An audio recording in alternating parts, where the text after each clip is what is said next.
desisyon mo, negative din. Tama. Ang actions mo, negative din. Kaya ang ma-attract mo, negative din. Kaya ang resulta mo, huwag ka magtaka, negative din.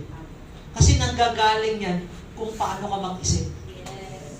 Kung ano yung buhay mo ngayon, base yan kung paano ka nag-isip. Lahat yan ang galing sa mindset mo. Diba? Kaya ang solusyon dyan, positive mindset. Pag gising mo lang sa umaga, mag-pray ka na. Doon pa lang positive na yun eh. Yes!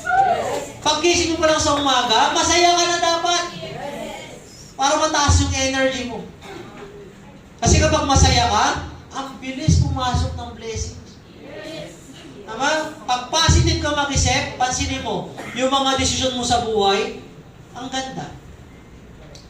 Yung actions mo, positive din. Yung ma-attract mo, puro positive. Kaya magugulat ka, ang mga resulta mo, positive din. Yes!